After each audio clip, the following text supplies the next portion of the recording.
इसके अंतर्गत हमें साफ सफाई का पूरा ध्यान रखना है। सबसे पहले हमें टॉयलेट के बारे में सोचना है। टॉयलेट में हम जाए तो उससे हमारी कई बीमारियां लगती है, जैसे कि लूज मोशन, डायरिया, वोमिटिंग, ये सब हमारे टॉयलेट से आती है। तो हमें चाहिए कि हमें अपने टॉयलेट को भी साफ करना चाहिए। उसे दिन में एक बार सुबह के टाइम हार्पिक करना चाहिए ताकि उसमें से जितने भी जर्म्स है वो खत्म हो जाए।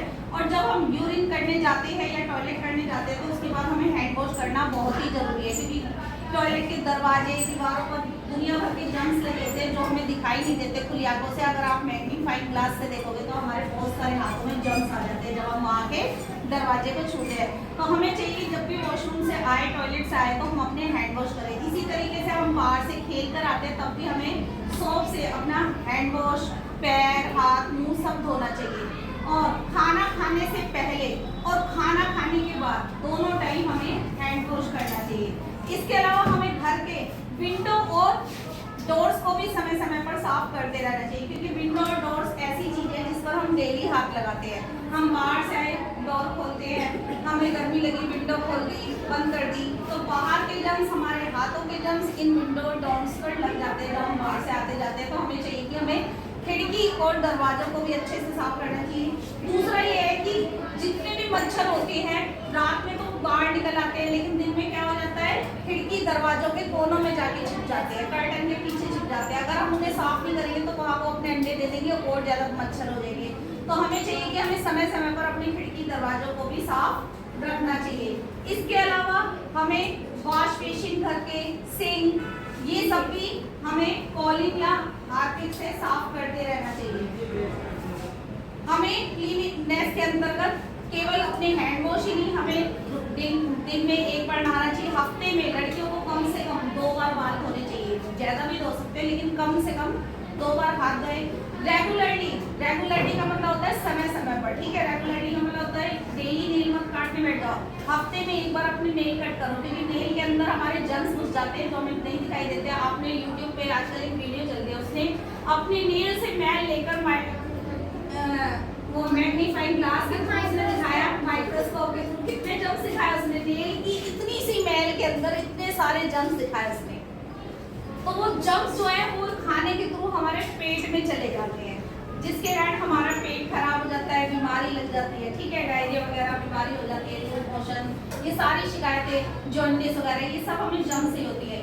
इसके अलावा हमें कूड़े का भी ध्यान रखना है कि कूड़ा कहाँ फेंकना चाहिए। कूड़ा ऑलवेज हमें डस्टबिन में डालना चाहिए। अब डस्टबिन में हमारे अलग अलग टाइप के होते हैं। आप गवर्नमेंट की गाड़ी देखते हो तो उसमें 2 कंपार्टमेंट बने जाते हैं, देखे आपने? कौन से होते हैं, कौन से कलर के? 2 कलर के। बाकी आज की डेट में हमारे बहुत सारे कलर के डस्टबिन है, अलग अलग टाइप के डस्टबिन अलग अलग जगहों पर यूज करे जाते हैं। ग्रीन कलर का डस्टबिन होता है हमारा बायोडिग्रेडेबल गार्बेज के लिए।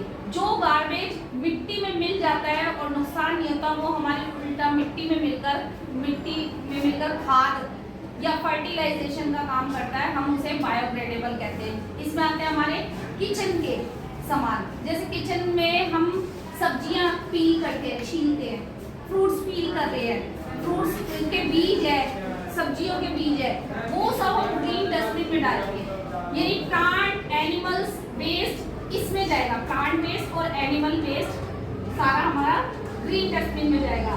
फिर उसके बाद आता है हमारा ब्लू डस्टबिन। ब्लू डस्टबिन में होता है हमारा सूखा कूड़ा, ड्राई वेस्ट हम जो डालते हैं वो हम अपना ब्लू डस्टबिन में डालते हैं। इसमें क्या होता है, हमारा प्लास्टिक है, बॉटल्स है, जो घर में हमारा वेस्ट निकलता है। हम रोज दुनिया भर में कितनी चीजें हम दुनिया की लाते हैं, खाते हैं, चिप्स हैं, कोल्ड ड्रिंक्स है, कैंस है, ठीक है। तो ये सारा हम ड्राई वेस्ट में डालते हैं इस वाले में, क्योंकि अगर हम कूड़ा अलग अलग करके रखते हैं तो इसी तरीके से जब हमारी वो गाड़ी आती है तो हम अपना किचन का प्लांट और एनिमल वेस्ट इसमें डाल सकते हैं, गीला कूड़ा, और ड्राई वेस्ट इसमें दे सकते हैं।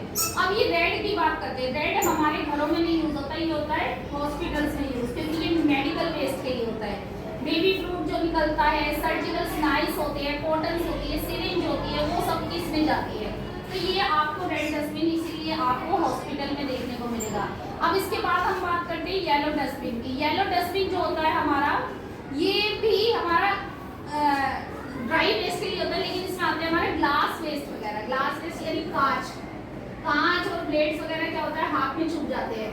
तो सिरिंज में जो निडल आती है, सिरिंज की नीडल्स हुई, कांच की बॉटल्स हुई, ग्लास हुए, मिरर्स हुए, वो सारा हमारा येलो डस्टबिन में डलता है। तो इसी तरीके से हम अलग अलग कूड़ा करके अपनी धरती को, अपनी लैंड को बर्बाद होने से बचा सकते हैं। अगर हम अपने वेस्ट को अच्छे से तरीके से अगर डस्टबिन में डालें तो हमारी भूमि और भी ज़्यादा अच्छी बन जाएगी और उसकी उत्पादक शक्ति भी कम नहीं होगी। ओके।